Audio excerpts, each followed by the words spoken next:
A lot of people believe that fashion is this egotistical thing that has little to no relevance to your life. However, it actually plays a large role in shaping your confidence and personality. It's a form of expression without words or actions, and I definitely search for inspiration from models on social media sites such as Pinterest and Tumblr, and honestly, I find myself just watching an average person walking down the street. Before I judge their looks or what they're doing, I judge what they're wearing. It's just kind of a common habit that I feel like a lot of people would have, not just all of the inspiration I find on sites like Pinterest and Tumblr and Instagram and pretty much anyone walking down the street these days. I don't necessarily copy their style regardless if I like what they wear or not, but I have my own personal sense of style, and it's nothing you can really put a name on.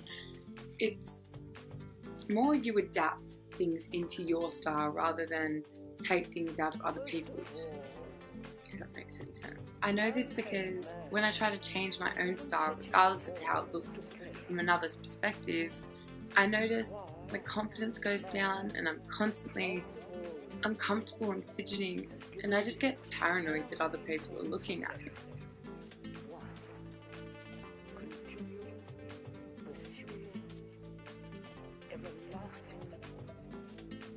Instagram's great because, let's be honest, we all follow those famous or micro-famous people just to stalk the lives that we don't have. As much as it's confidence killer, through the profiles of these individuals we can find out so many new online clothing labels just by scrolling through your daily newsfeed. Fashion inspiration.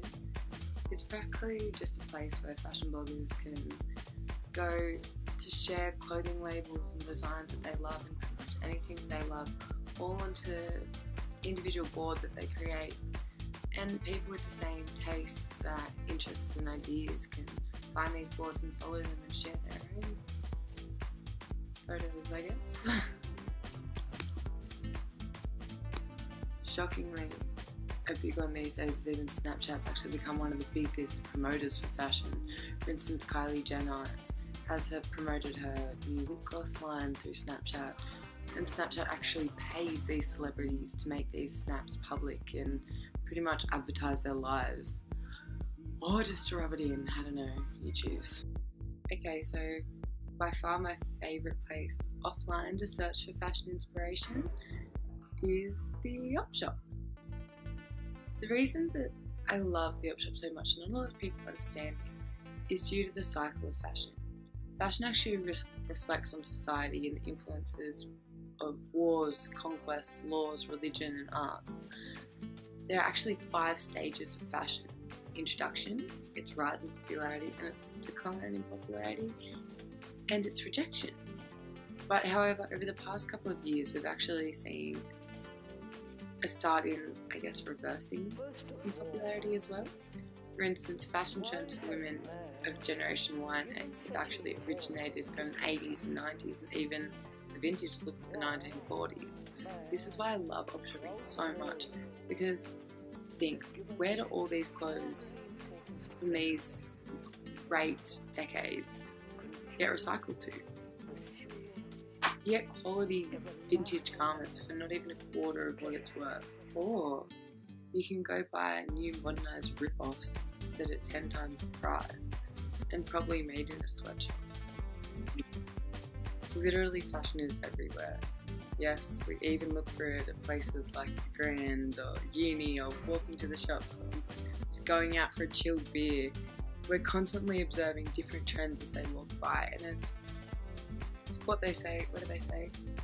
Girls don't dress to impress boys, girls dress to impress other girls. Because it's a constant battle in our generation that goes one of 2 ways: to spend the most and look the best, or to spend the least and look the best. So what I'm trying to get at here is that it's great to let style inspire you. However, some people interpret inspiration as a complete copy. And let's be true, even if you spend hundreds and hundreds of dollars on the new Kylie lip kit, your boyfriend still probably won't buy you a Ferrari for your birthday. As a uni student, and even just the way I've been brought up, I've never thought of cost as value. I believe that regardless of how much you spend on makeup, any chemicals on your skin is probably going to give you pimples. Mine just cost $60 less than yours. I mean, I'm currently wearing $4 e.l.f. foundation, and with the right YouTube tutorials, I think I could contour myself to look like I'm wearing $1,000 worth of MAC products, to be honest. I feel the constant competition to have the newest products because you saw some model wearing them is a main problem with the youth's declining confidence and self-esteem.